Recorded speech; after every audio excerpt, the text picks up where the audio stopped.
வணக்கம் நண்பர்களே, மீண்டும் ஒரு அழகிய பதிவில் உங்களை சந்திப்பதிலே மிக்க மகிழ்ச்சி அடைகின்றேன். இன்று ஒரு அருமையான சிந்தனை தலைப்பில் பார்க்கலாம் வாருங்கள். குறிக்கோள் என்ற தலைப்பில் பார்ப்போம் வாருங்கள். குறிக்கோள் நம்மை உயர்த்தும், எதை நோக்கி நமது பயணம் இருக்க வேண்டும் என சுட்டிக்காட்டுவது நம் இலக்கு. இந்த இலக்கு இல்லாவிட்டால் விளக்கு இல்லாத இருளில் கிடந்து அலைவது போல வாழ்க்கை மாறிவிடும். திசை தப்பிய கடல் பயணம் போல ஆகிவிடும். பாதை எது, பயணம் எதுவரை என்ற தெளிவு இருக்க வேண்டும். எனவே நம் எல்லோருக்கும் குறிக்கோள் என்பது முக்கியமானது. ஒவ்வொருவராக அழைத்து இதோ உன் குறிக்கோள் என்று எடுத்து கொடுத்து விட முடியாது. ஒவ்வொருவரின் தனிமனித குறிக்கோள் வெவ்வேறாக இருக்கும். பொது லட்சியத்தின் பேரில் லட்சக்கணக்கானோர் ஒரே குறிக்கோளை நிறைவேற்ற ஒன்று சேரலாம்.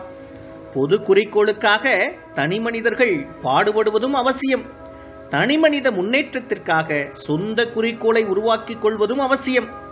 பள்ளிக்கூட மாணவர்களுக்கு விஞ்ஞானியாக, மருத்துவராக, விளையாட்டு வீரராக, பொறியாளராக, தகவல் தொழில்நுட்ப நிபுணராக, பத்திரிகையாளராக, எழுத்தாளராக, கலைஞராக, சட்டக்கலை கட்டடக்கலை வல்லுநராக, நிதித்துறை, காவல்துறை, இராணுவத்துறை அதிகாரியாக வர வேண்டும் என பலவிதமான குறிக்கோள்கள் இருக்கலாம். குறிக்கோள் எதுவாயினும் அதனை அடைவதற்கு இடைவிடாத முயற்சியும் ஊக்கமும் உற்சாகமும் தேவைப்படுகிறது.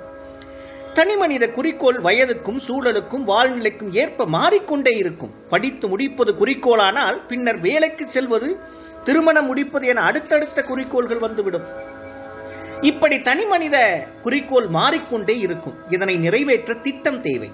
அது சரி, குறிக்கோள் எத்தனை வகைப்படும்? 2 வகைப்படும். 1 தொலைதூர குறிக்கோள், 2 குறுகிய கால குறிக்கோள். தொலைதூர குறிக்கோளை நிறைவேற்ற அதிக காலமாகும். அதற்கு இடையில் பல குறுகிய கால குறிக்கோள்களை முடித்து விடலாம். விஞ்ஞானி ஆவது தொலைதூர குறிக்கோள் என்றால் அதற்கு தேவையான விஞ்ஞான படிப்பை படித்து முடிப்பது குறுகிய கால குறிக்கோளாக கொள்ளலாம். மருத்துவ படிப்பு எதிர்கால குறிக்கோள் என்றால் +2 முடிப்பது குறுகிய கால குறிக்கோள் ஆகும். குறிக்கோள் எப்படிப்பட்டது என்றாலும் அது தெளிவானதாக இருக்க வேண்டும். வாழ்க்கையில் முன்னேற வேண்டும் என்பது தெளிவற்ற குறிக்கோள். அதற்கு பதிலாக குறிப்பிட்ட துறையில் முன்னேற வேண்டும் என்பது தெளிவான குறிக்கோளாகும். குறிக்கோள் திட்டவட்டமானதாக இருக்க வேண்டும். அதாவது வியாபாரத் துறையில் முன்னேற வேண்டும் என்று திட்டவட்டமாக முடிவு செய்த பின்னர் விஞ்ஞானியாகும் கனவு அவருக்கு அடிக்கடி வந்தால் வியாபாரத் துறையில் அவர் முன்னேற முடியாது. அதாவது ஒரே துறையில் கவனம் செலுத்த வேண்டும் என்பதே ஆகும். குறிக்கோள் நடைமுறை சாத்தியமானதாய் இருக்க வேண்டும். தன்னால் செய்ய முடியாத குறிக்கோளை நிர்ணயித்துக் கொள்ளக்கூடாது. வியாபாரத்துறையில் முன்னேற வேண்டும் என்ற குறிக்கோள் நடைமுறையில் சாத்தியமாக வேண்டுமானால் வியாபாரத்தை பற்றிய அறிவாற்றல், அதற்கு தேவையான உடல் ஆரோக்கியம், ஆர்வமான மனநிலை, பொருளாதார பலம் போன்ற பலவும் இருக்கிறதா என்று பார்க்க வேண்டும். இவை இருந்தால் குறிக்கோள் சாத்தியமாகும். எனவே சாத்தியமான குறிக்கோளை முடிவு செய்ய வேண்டும். குறிக்கோள் நிறைவேற என்ன செய்யலாம்? குறிக்கோள் தெளிவானதாகவும் திட்டவட்டமானதாகவும் நடைமுறைக்கு சாத்தியமானதாக இருந்தால் மட்டும் போதாது. குறிக்கோள் நிறைவேற தூண்டுகோலும் ஊக்குவிப்பும் அவசியம் தேவை. குறிக்கோளை அடிக்கடி நினைவுபடுத்திக் கொள்ள வேண்டும்.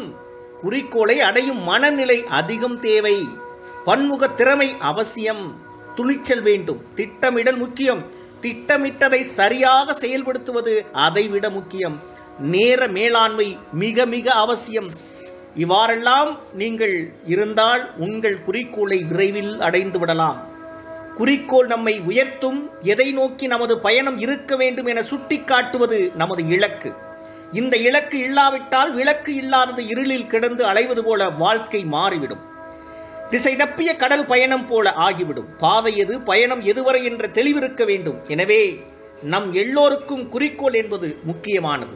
ஆக நண்பர்களே, உங்களுடைய குறிக்கோளை சரியான பயணத்தில், சரியான பாதையில் பயணித்து மிகப்பெரிய வெற்றியை பெற்று சாதனை படைக்க என்னுடைய மனமார்ந்த வாழ்த்துக்களுடன் உங்களிடமிருந்து விடைபெறுகிறேன். நான் காசி, நீங்கள் என் உறவுகள். நன்றி, வணக்கம்.